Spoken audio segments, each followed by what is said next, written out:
กราบสบายดีอยู่กับข้าพเจ้าเจเจถือว่ามื้อนี้สิมาสอนแต่งรูปอยู่ใน Photoshop กันจะเป็นการแต่งรูปคนเฮ็ดให้ภาพคมชัดขึ้นแล้วก็จะแต่งแบบใส่แบบฟิลเตอร์บ่ปรับแสงปรับหยังแบบคืออยู่ในAdobe Lightroom แต่ว่าเฮาสิเฮ็ดจบในแอปเดียวใน Photoshop แอปเดียวกันเลยซึ่งเป็นแนวใดนั้นไปติดตามกันเลย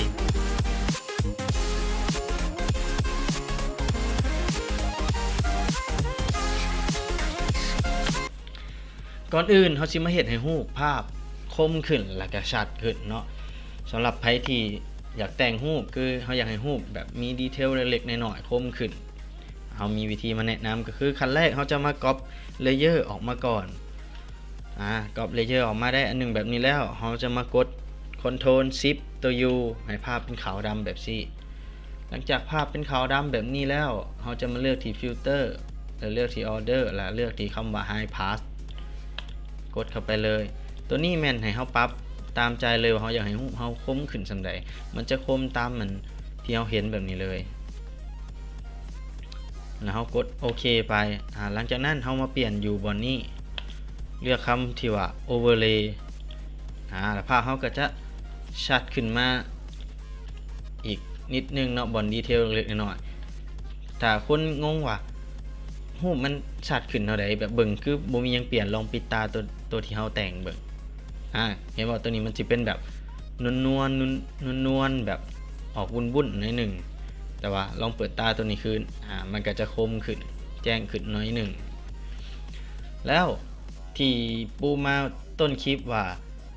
เฮาอยากแต่งรูปอยากใส่แบบคือฟิลเตอร์เพิ่มแสงเพิ่มอย่างแบบคือใน Lightroom แบบเฮาบ่อยากเซฟรูปตัวนี้ออกไปแล้วไปเข้าแอป Lightroom อีก2-3 เทื่อ 2-3 แอปมันก็สิ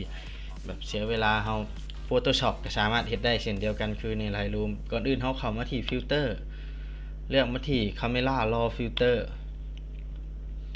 เดี๋ยวถ่ายสักพักหนึ่งเราจะเห็นอุปกรณ์ด้านข้างแบบนี้คือเอามากดตัวเบสิกกันจะเห็นได้ว่าแบบอุปกรณ์มันจะคล้ายๆกับใน Lightroom เลยจะมีแบบการปรับTemperature เช่นแบบเราอยากเลือกแบบอุณหภูมิรูปแบบอยากเอาแบบโทนอุ่นๆบ่ออกโทนเหลืองแบบนี้หรือว่าบางคนก็จะมักแบบโทนเย็นๆแบบนี้หรือว่าจะเป็น exposure เนาะตัวนี้การปรับแสงขึ้นคือเรามาปรับนี่ได้เลยตัวนี้เราจะดึงคอนทราสต์ขึ้นเล็กน้อยแล้วก็ปรับไฮไลท์ลงนิดนึงโอเคตัวนี้เราจะปรับตามใจที่ว่าแล้วแต่คนต้องการเลยเนาะคือ Shadow คือเราอยากให้เสียแบบสีดำเข้มขึ้นเราก็จะปรับ Shadow ลง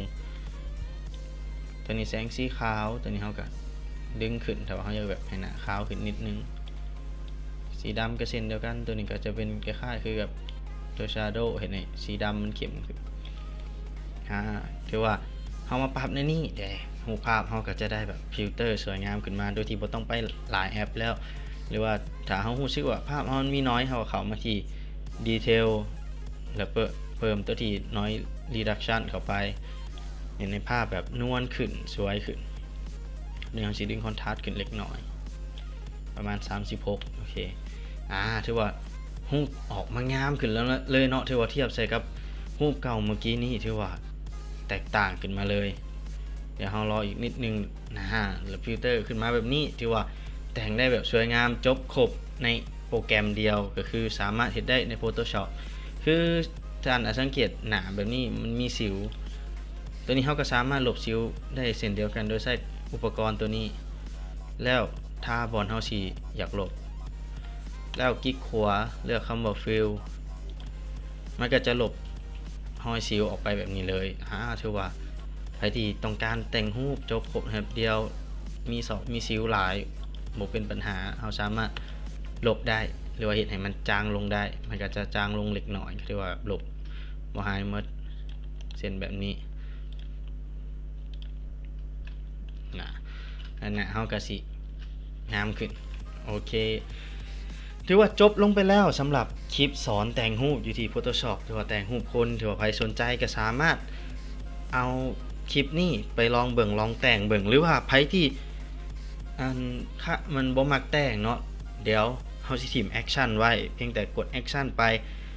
มันก็จะแต่งไปฮอดตัวที่เฮาเฮ็ดให้เห็นเลยเดี๋ยว เฮาสิทิมแอคชั่นไว้ให้หรือว่า